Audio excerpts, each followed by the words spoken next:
Jemi sërish bashkë dhe tani do të flasim për një rast tjetër që ka ndodhur në maj të vitit 2022, ku zotri Ilir Nushi, kryeteknik në Institutin e Shëndetit Publik në Pej, bashkë me kolegun e tij Qemal Dobraj, derisa ishte në detyrë zyrtare në teren e Istok, me veturën zyrtare Shkoda, aksidentalohen nga një veturë e tipit BMW në rrugën lidhja e Prizrenit në Istok. Vozitësi nuk ka qenë i vëmendshëm dhe nga pakujdesia për një moment ka humbur kontrollin e automjetit duke dalë në shiritin e kundër të lëvizjes, me qras ka goditur automjetin e IKSHPK, ku nga goditja e marë automjeti përplasët në rrethojën e oborit të një shtëpie. Si pasojë e këtij aksidenti trafiku, lëndime të rënda trupore ka pësuar kryetekniku Ilir Nushi, i cili me të njëjtat po përballet edhe sot. Bashkë me neve në studio është vajza e tij, Paulina Nushi, gazetare dhe mike e televizionit, me cilën do të flasim për këtë rast dhe gjitha sfidat që ka pas familja deri më sot.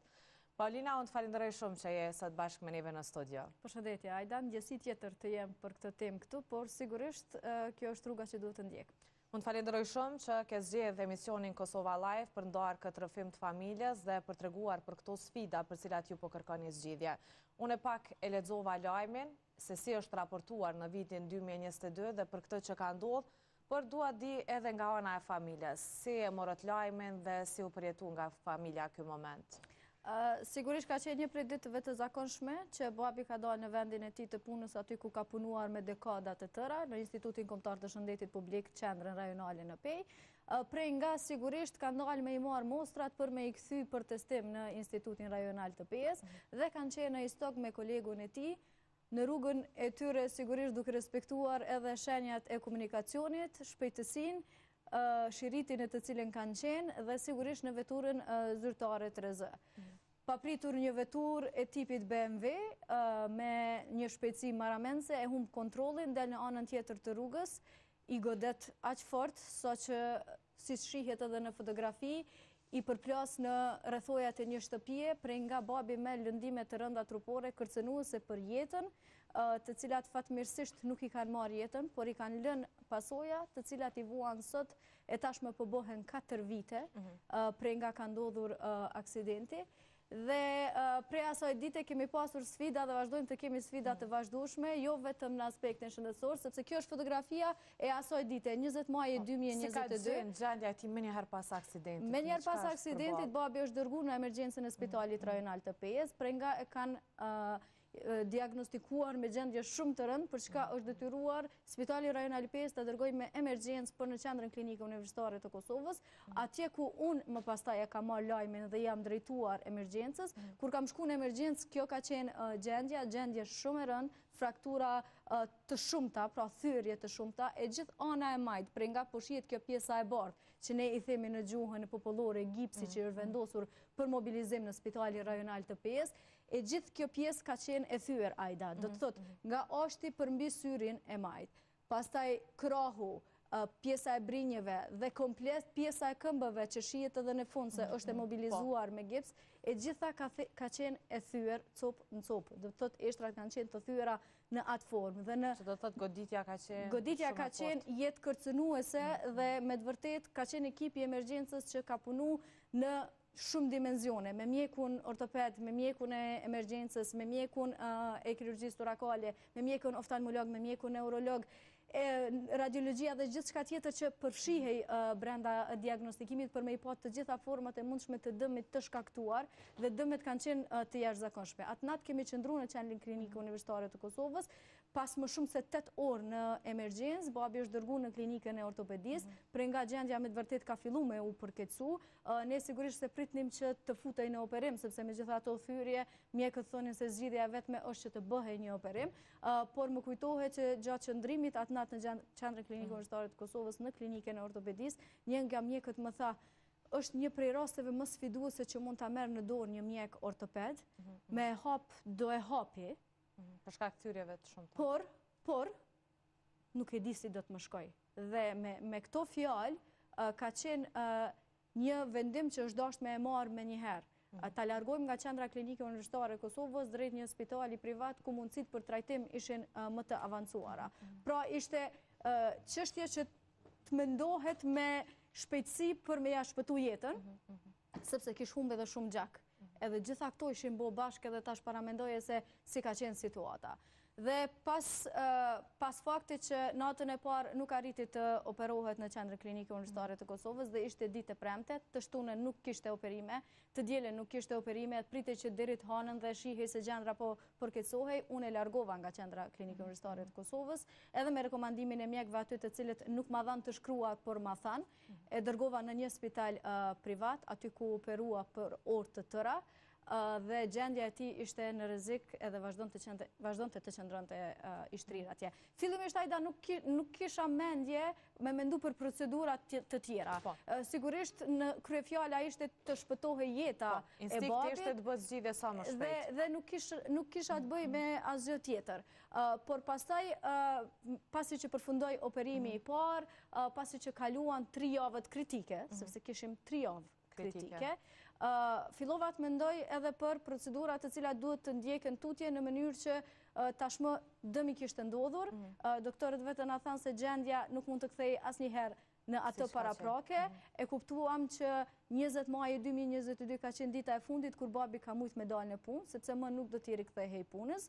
Të gjitha këto të thuhen me njëherë, sigurisht se është traume madhe, dhe fillova pastaj të punoj me avokatët në drejtim të ndjekjes së procedurave ligjore për shkak se gjendja e babit kërkonte edhe investim financiar. Vazhdimisht në mënyrë që pa pritur për familjen dhe ishit pa përgatitur për gjithë këto. Sigurisht. Sepse natyrisht shpenzimet kur është që të bëhen edhe të veprohet për një familjar nuk diskutohen. Megjithatë, ne e dim si jemi në Kosovë dhe nevojat për mbështetje financiare, sidomos kur fajtor ka qenë dikush tjetër, besoj që ju ka shtyrë të ndërmerrni këto hapa të më tutjeshëm. Ne po flasim për më tepër për një person që është aksidentuar në detyrën e tij zyrtare, një punëtor shëndetësor i institucioneve publike të Republikës së Kosovës. Po flasim për një njeri që ka kontribuar për shumë vite në fushën e shëndetësisë dhe mandej po flasim për një familje shqiptare kosovare që përballet me gjithçka për një herë. Përballet me sistemin e shëndetësisë,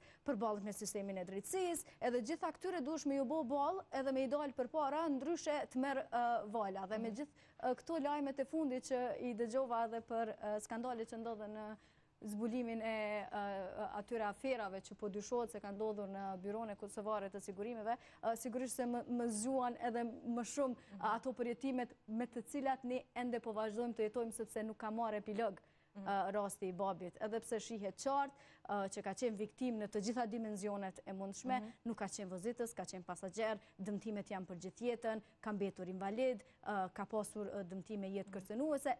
E din Ajda që babi ende nuk e ka marrë dëmshpërblimin e tij. Ende nuk e ka marrë, as pas 4 viteve ku po flasim. As pas 4 viteve ende nuk e ka marrë dëmshpërblimin e tij për gjithë këto vuajtje fizike, shpirtërore, psiqike, familjare, dëmtimin financiar dhe të tjera të cilat i ka përjetu. Por sigurisht ne ju drejtuam gjykatës, ju drejtuam edhe Byros Kosovare të Sigurimeve për shkak të sigurimit që kishte ndërkufitar, tabelave të Zvicrës që kishte personi që e ka aksidentuar babin e tjerë, dhe kërkuam nga Byroja e Kosovare të Sigurimeve që të na jap një akontacion. Kjo akontacion nënkupton një paradhënie, sepse babi u operua pas aksidentit që ishte operimi urgjent për të shpëtuar jetën e tij dhe dikun 3 apo 4 muaj më vonë duhej të bëj një operim tjetër dhe pastaj edhe një operim tjetër. Dhe e kupton se sa sfiduese për familjen është kjo. Dhe kur erdhëm nga muaji maj, tani erdhëm në muajin shtator, kur po bëhej operimi tjetër, dhe ne i drejtohemi Byros Kosovare të Sigurimeve. Ja dërgojmë të gjitha profaturat e spitalit dhe i tregojmë se po bëhet mijëra euro shpenzime për një operim tjetër, dhe Byroja Kosovare të Sigurimeve na jep një vendim, na jep një përkrahje, na jep 800 euro. 800 euro. Dhe të lutem, na e ktheni edhe pjesën tjetër të dëshmuar me fatura se si janë shpaguar, por më vonë sigurisht ne shkojmë tutje, i ndjekim të gjitha procedurat ligjore, edhe në krah me avokatët tonë. Të them të drejtën, Ajda, unë edhe në seanca gjyqësore i kam bërë publike, sepse atje kanë qenë edhe televizionet, në mënyrë që gjithçka le të jetë në sy të publikut. Ndoshta arma ime se jam gazetare edhe fjala ka pesh, ndoshta është një lecit, le të themi në rastin tonë, por unë jam këtu për çdo qytetar të Kosovës, dhe pastaj sigurisht avokatët tonë i drejtohen edhe kreut të atëhershëm të Byros Kosovare të Sigurimeve, të cilit ja shpjegojnë situatën dhe i thonë që me të gjitha profaturat e dërguara, me gjithë gjendjen e dëshmuar, me gjithë shka që ne kemi paraqitur para jush, e kemi një vendim të Byros Kosovare të Sigurimeve që na jep 800 euro. Nuk është se patëm dhe një përgjigje, ju drejtuam edhe Bankës Qendrore të Kosovës, sepse pastaj kështu shkon kjo rjedha dhe ndryshoi gjithçka pasi që situata u bë publike, babi arriti me marrë një akontacion të vogël në krahasim me të gjitha dëmet që ka po bën dhe situata vazhdoi në gjykat. Shkuam në gjykat, në shkallën e parë, sigurisht përfundoi gjykimi, gjyqtari vendosi se të gjitha dëmet e shkaktuara janë të vërtetuara, u bën 3 ekspertiza të ndryshme të kërkuara nga gjykata. Gjykata vërtetoi që gjithçka që ka dëshmuar familja pra qëndrojnë. Gjykata vërtetoi se situata shëndetësore e babit madje është më keq se që kemi mendu. Sepse gjykata kërkoi ekspertiza shtesë, të cilat ne edhe nuk i kishim mendu, ekspertizë edhe nga oftalmologu, i cili pastaj na rekomandoi edhe intervenime të tjera shtesë dhe paramendojeni të gjitha këto të cilat të dalin rrugës dhe ti nuk i ke imagjinuar, dhe gjykata i jap një vendim i cili sigurisht i jep të drejt babit dhe detyron Byron Kosovare të Sigurimeve për të paguar dëmet ndaj viktimës, ndërsa Byroja Kosovare e Sigurimeve i drejtohet gjykatës së apelit e pakënaqur me vendimin e shkallës së parë, që tregon automatikisht se një qytetar i Kosovës, i cili përveç se mbetet invalid, përveç se nuk është më i aftë për të punuar, dhe sigurisht se me gjithë këto le të themi probleme shëndetësore të cilat janë xhinxhir edhe rrjedhshmëri e këtij aksidenti, detyrohet gjithmonë me qenë në investim familja në mënyrë që ta mirëmbaj shëndetin e tij, apo s'paku të themi ta mirëmbaj gjendjen e tij stabile, atëherë Byroja Kosovare e Sigurimeve i drejtohet gjykatës së apelit, prej nga ne jemi tu e prit një përgjigje për gjykatës së apelit, në mënyrë që kjo gjykatë me i dhënë fund, le të themi, këtij tregimi, po e them kështu në thojza, sepse po flasim për një situatë të përjetuar, ku përveç dhimbjeve fizike, shpirtërore, dëmeve financiare, detyrohesh me kalu me vite të tëra në përgjykat, dhe në fund me undal e me prit, deri kur apelit po i vjen radha me e trajtu paknaqësinë e Byros Kosovare të Sigurimeve për vendimin e shkallës së parë. Do të thotë, për çka po flasim na sot? Po flasim për një njeri që dëshmohet qartë me fotografi. Madje edhe personi që i ka aksidentu ka dalë në gjykatë dhe thotë unë jam fajtor. Po, e ka pranuar edhe fajsin. E ka pranuar fajsin dhe është dënu për fajsin e tij. S'ka pas mundësi tjetër sepse gjithçka ka qenë evidente. Edhe nga pamjet edhe nga mënyra se si ka ndodhur aksidenti ka qenë evidente. Kur ndodhi aksidenti, me gjithçka që ka pash unë, e kisha përshtypjen sikur në gjykatë muj me mbrojt unë babin, sepse gjithçka është në dorën time. Ai instinkti sepse më është e pamundur ta mendosh se mund të zvaritet një rast i tillë kur të gjitha provat janë në krah me viktimën dhe viktimën e sheh të pa aftë për me ardhur dhe në seancën gjyqësore.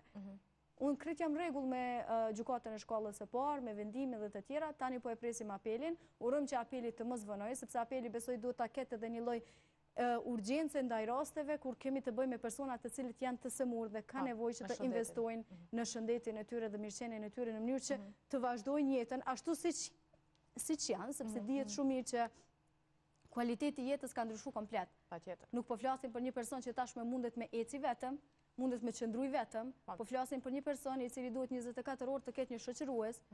Po flasim për një person i cili i ka vetëm 64 vjet, ende nuk e ka mbri moshën e pensionit. Paulina, babi tashmë duhet të lëviz me karrocë, kjo është ndihma dhe mundësia vetme që është për të lëvizur apo jo? Sigurisht. Ne kemi pasur këtu madje edhe një paraqitje bashkë në ditën e zgjedhjeve, kur kemi shku me votu. Sigurisht se babi nuk mundet me lëviz, ka shumë operime të cilat janë bë, ana e tij e majt është komplet fragile. Lëvizjet janë të kufizuara, pa ndihmën e dikujt është e pamundur që të lëvizet tutje, dhe me të gjitha këto ende sot ai që qëndron në shtëpi është në pritje të një vendimi për dëmshpërblimin që i takon. Paramendoj. Paulina, ne zakonisht kur kemi rrëfime të tilla dhe ankesa nga familjarët, e kemi zakon patjetër që t'i ftojmë edhe avokatët e palës që të kuptojmë realisht se si qëndron rasti. Dhe kemi kontaktuar me avokatin e familjes tuaj, i njëjti për shkak të angazhimeve që ka në një seancë nuk ka mundur që të jetë prezent. Megjithatë, ai ka dërguar një përgjigje për Kosova Live dhe unë do ta lexoj tash që të jemi korrekt edhe me shikuesit. Kërveshi Partners Law Firm konfirmon se çështja e klientit Ilir Nushi e aksidentuar në trafik, ku ai ka pasur lëndime të rënda dhe të përhershme që kanë sjell invaliditet të theksuar dhe dëmtim të përhershëm të aftësisë për punë dhe jetesës së përditshme. Pavarësisht rrethanave të qarta dhe përgjegjësisë së përcaktuar sipas ligjit, kërkesat e klientit tonë për kompenzim dhe trajtim shëndetësor janë shpërfillur në mënyrë të pajustifikueshme nga ana e Byros Kosovare të Sigurimeve, duke i pamundsuar kështu atij qasjen në trajtim adekuat mjekësor dhe në kohën e duhur. Tutje thuhet se kjo sjellje pa justifikuar jo vetëm që e ka rënduar gjendjen shëndetësore të klientit, por gjithashtu ka cënuar të drejtat e tij ligjore të garantuara me legjislacionin në fuqi. Ne jemi të detyruar të theksojmë se një qasje e tillë përbën precedent të rrezikshëm shoqëror, duke lënë viktimat e aksidenteve të pambrojtura dhe pa mundësi trajtimi, pavarësisht se sigurimet ekzistojnë pikërisht për situata të tilla. Gjykata themelore ka aprovuar kërkesë pa dinë, mirë po procedura në vendosje nga gjykata e apelit sipas ankesave së të paditurës BSK tashmë ka hyrë në vonesë të pajustifikueshme. Konsiderojmë se raste të tilla pranë gjykatave tona ka shumë. Madje ka raste kur të aksidentuarit edhe nuk arrin të kompenzohen me që të njëjtit fatkeqësisht ndërrojnë jetë dhe nuk e presin personalisht përfundimin e procesit ligjor të kompenzimit, e gjitha kjo për shkak të vonesave të paarsyeshme, siç janë paraqitur vonesat dhe mos trajtimi i rastit të zotrit Ilir Nushi, ka shkruar Kujtim Kërveshi, që është edhe avokat i zotrit Ilir Nushi. Kjo është përgjigja Paulina, mes rreshtave këtu përmendet edhe raste shumë të ndihshme ku ndoshta nuk kanë arritur që ta çojnë deri në fund këtë të drejtë që e kanë që të marrin kompenzimin, ka persona që ndrojnë jetë për shkak të aksidenteve të rënda që ndodhin qoftë në trafik, por edhe në vendet të punës. Dhe me sa po e shoh që kërkesa e avokatit është që gjykata e apelit ta merr më seriozisht dhe të jep një përgjigje sa më të shpejtë për këtë rast.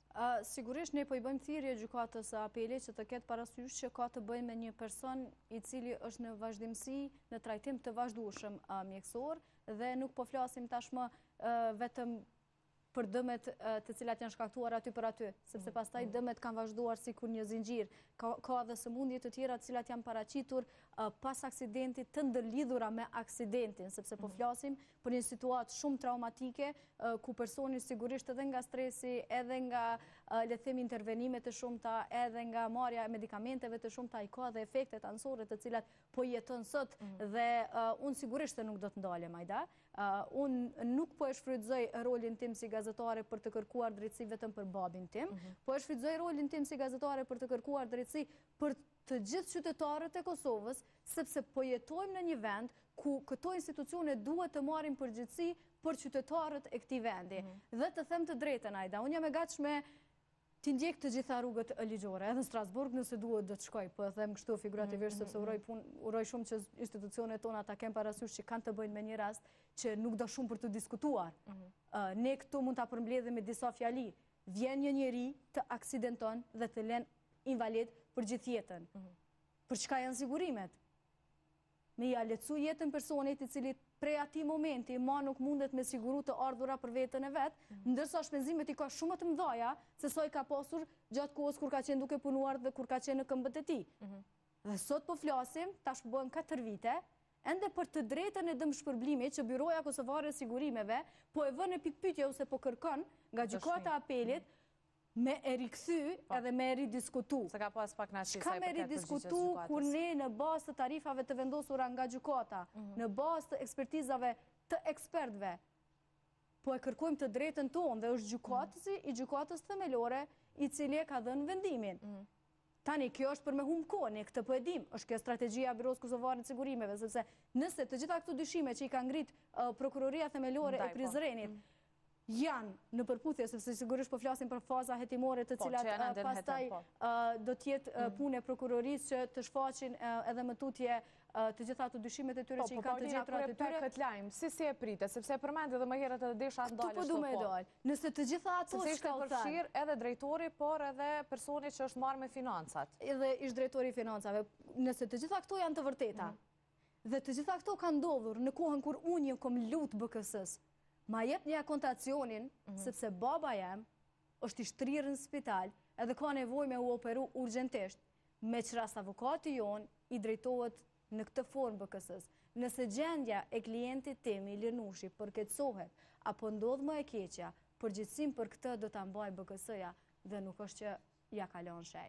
Por sigurisht se do t'ja lë shej, sepse unë drejtësin ka me e kërku, edhe jam duke e kërku, edhe ka me e vendosë në vend, jo veç për babin tem, po për të gjithë ata të cilët janë aksidentuar apo do të aksidentohet, sepse ne jemi, jeta është kjo, njerëzit edhe aksidentohen, por ideja është mos me na e vështirësu jetën. Dhe tani nëse të gjitha ato që pretendohen dhe thuen, dhe të gjitha ato dyshimet të ngritura nga kryeprokurori i prokurorisë themelore të Prizrenit, zoti Petrit Kryezeu, qëndrojnë, faktohen, ngriten akt akuza, çka me jo thonë ajda, haram jo qoftë. Seriozisht, nëse duhet me fol nga shpirti i plasti familjarit, po e them me fjalë më popullore të mundshme. Nëse po flasë si gazetare, atër sigurisht se kemi me i zgjedh fjallët.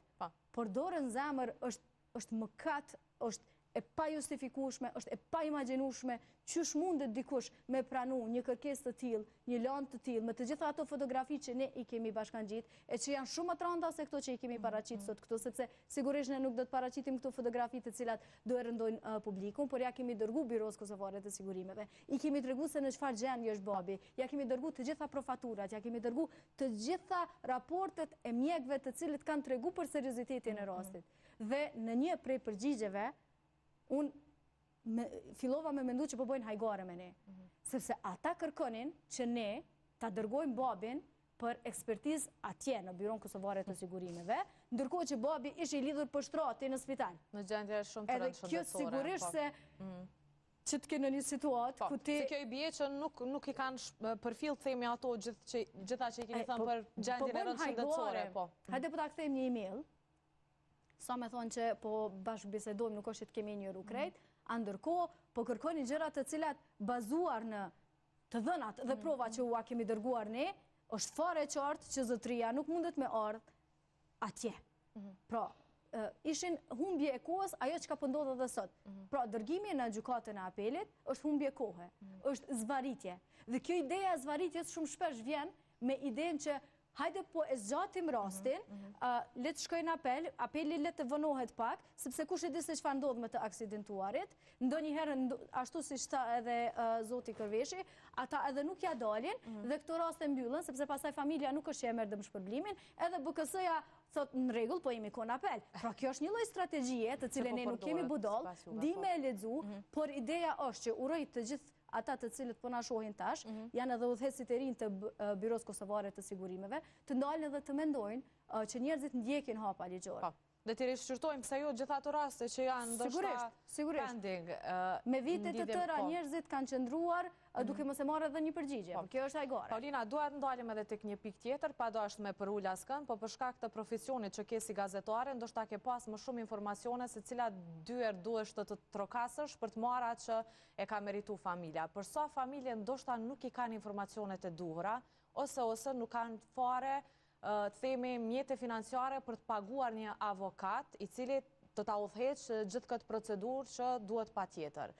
Pra, të mendojmë pak edhe për këta persona tjerë që ndoshta kanë heqë dorë dhe kanë bërë shumë shpenzime për cilat asnjëherë nuk kanë marrë kompenzim. Unë në fakt kam taku pastaj, sepse pasi që edhe në rrjetet e mia sociale i kam do sfidat e mia. Po, dhe këtu duan dalë ma ke marrë ndonjë ankesë për i qytetarëve. Ka marrë pa fund komente, mesazhe të njerëzve të cilët tregojnë se si kanë mbetur në për procedura të gjata gjyqësore ose kanë hequr dorë fare, sepse me thonë të drejtën, një prej tyre më tha, unë ma nuk kisha energji. Dhe kjo unë ma nuk kisha energji është strategji e të tjerve. Për me ta humbat energji, që ti me kërku të drejtën tonë, edhe unë sot po ju them, nëse ju nuk keni energji, sepse as baba im nuk ka energji, po kam unë. Le të luftojnë familjet e juja për të drejtën tuaj. Sigurisht, kërkohet, ndoshta ndonjëherë edhe marrëveshje me avokatët, të fitohen rastet, pastaj sigurisht edhe të kompenzohen. Marrëveshjet janë të ndryshme, varet nga avokati, varet edhe nga rasti, situata, këtu nuk mund ta përgjithsoj. Njerëzit ulen në tavolinë dhe i bëjnë ato marrëveshjet e veta, por ideja është që të shkojnë tutje, të bëjnë presion, qoftë edhe mediatik. Sepse ndonjëherë ajda pushteti i katërt, që është media, është ai që i zgjon të gjitha pushtetet tjera. Edhe këtë na thon vazhdimisht, mysafirë, qoftë edhe ata që ishin më herët si gazetare, unë kam thonë, edhe institucioneve ju kam drejtu, po ju drejtona si qytetare e Republikës së Kosovës, dhe po pres për më shumë se një vit. Pa e bo lajmin, pa ju drejtu medjave, pa shku tutje, pa e ngrit zonin. Keja hapësirën që puna të bëhet. Unë po drejtohem si qytetare e Republikës së Kosovës. A e dinë që si qytetare e Republikës së Kosovës ka marrë zero reagim. Kur kam shku, edhe i kam alarmu mediat, edhe i kam ftu mediat edhe në seancë, edhe kanë dërgu pyetje, edhe janë interesu për babin, edhe kanë intervistu babin, edhe është pa se sa serioze është situata me një person invalid, aq më tepër kur aksidentohesh komplet i pafajshëm si pasager dhe mbi të gjitha edhe në veturën zyrtare, pra në vendin e punës, situata sikur edhe rëndohet më shumë, dhe këto nuk mirëshin parasysh fare. Kështu që unë uroj fort që BKS-ja tashmë t'i hapë syt dhe ta ketë parasysh faktin që njerëzit e kërkojnë drejtësinë dhe nuk po hajnë bari. E qartë. Paulina, pa tjetër duat ndaljem edhe pak tek ajo çështja emocionale që përjetojnë familjarët pas rasteve të tilla, sepse gjatë gjithë kohës u fokusuam aty që çka duhet bëhet, çka është dashur të bëhet, intervenimet e shpejta që s'keni pas kohë me mendu, po që nga ai rast, si ka ndryshuar gjithë rrjedha në familjen tuaj? Dua të di pak edhe për këtë pjesë që të kuptojmë pak edhe për persona të tjerë që ndoshta kanë sfida të njëjta. Më kujtohet diçka. 20 muaj 2022 ka qenë dita kur babi ka zbrit shkallëve të banesës tonë në Pej. Ne kemi pasur banesën në qendrën e Pejës dhe banesa ka qenë pa lift. Pra ka qenë kati 4, pa lift, edhe ma asnjëherë nuk ka mujt me hyp në banesën e vet. Edhe prej asaj dite gjithçka ka ndryshu. Ka ndryshu vendbanimi. Ka ndryshu mënyrat të jetuarit, ka ndryshu mënyrat të jetuarit për babin, për neve dhe për gjithë familjen. Ka ndryshu përditshmëria, sepse nga një njeri që zgjohesh në orën 8 të mëngjesit për me shku në punë, edhe me u kthy në orën 4, edhe me pas ditën për me bë ndonjë plan, je në një njeri që kur zgjohesh në mëngjes detyrohesh me qenë karoc, me qëndru në shpe, me dalë në shoqërimin e familjarëve, edhe gjithçka me u vështirësu. Që më vështirë është për personin që me qëndru gjithë ditën brenda në shtëpi, deri në momentin sigurisht kur ne jemi aty edhe do, sepse unë edhe babi e kemi bërë një marrëveshje me zveti. Kjo ka ndodhur, por jeta nuk përfundon këtu. Ne kemi me vazhdu me jetu, ne kemi me vazhdu me dal, kemi me vazhdu me pa bashk, me karoc, aty ku mundemi, por nuk kemi me u bloku edhe nuk kemi me qenë të mbyllur edhe të ndrydhur edhe me qenë në atë depresionin që sigurisht na kapi gjithve pas këtij rasti. Po, Paulina, ndalim këto, kjo është një mesazh shumë i mirë, sepse ka persona të tjerë që asnjëherë nuk e kanë shijuar që të ecin, pra kanë lind me probleme të tilla dhe gjatë gjithë jetës tyre ka qenë karoc. Po ky mesazh që po jep, po shumë i rëndësishëm që gjithë personat duhet ta marrin këtë si sfidë që vjen në jetë edhe të vazhdojnë tutje, sepse këto janë sfidat, por asnjëherë nuk duhet dorëzohen dhe nuk duhet ta humbin energjinë, sidomos për atë që them më herët, luftojnë për të drejtat e tyre dhe ta shijojnë jetën me aq sa kemi. Sigurisht, unë rastin e babi është prej atyre personave që asnjëherë nuk ka dashur me u ekspozu në media. Madje kur unë jam bërë gazetare, shumë shpesh ka ndodhur me pas edhe story prej kolegëve të ndryshëm që më kanë thonë, ndoshta munden me folë edhe prindët tu për ty, ose aman mos i kontaktoni sepse nuk ka dëshirë me qenë në media, dhe tash pas këtij rasti është përfol goxha shumë në media për shkak të aksidentit, edhe e ka kuptu ndoshta le të themi atë aspektin e ndikimit të medias dhe fuqinë e ndikimit të medias në procese të cilat do duhej të shkonin rrjedhshëm pa u ngrit zëri kaq fort. Sepse është në rregull ta ngritim zërin dhe të drejtohemi institucioneve. Por të dal unë dhe të bërtas këtu, është ndryshe ajda. Dhe shumë shpesh njerëzit më kanë thonë, po e ke më lehtë sepse je gazetare. Unë nuk po e bëj veç për babin, po e bëj për të gjithë ata, dhe të gjithë ata të cilët kalojnë në të njëjtat periudha, unë i ftoj të më shkruajnë që ta ngriti zonin edhe për ata. Po, dhe urojmë që gjithë ta kenë shëndetin, kenë motivin që të shkojmë para, edhe të bëjmë apel për gjithë vozicit e pa kujdeset, kenë kujdes, sepse këto janë problemet me cilat përballen pastaj ata persona, por edhe familjarët e tyre. Kështu që kjo është një apel i vazhdueshëm që kemi bërë këto nga emisioni Kosova Live.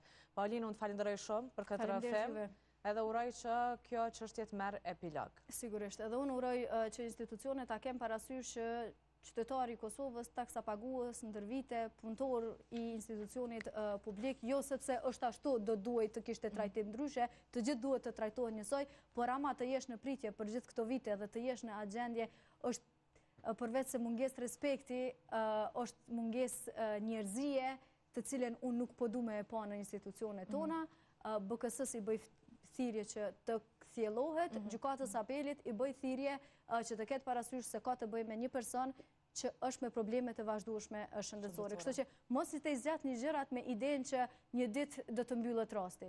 Sepse ajda, të betohem në Zot, drejtësinë do e kërkoj deri në frymën time të fundit. Edhe bravo për këtë që e bën Paulina. Të falenderoj edhe një herë.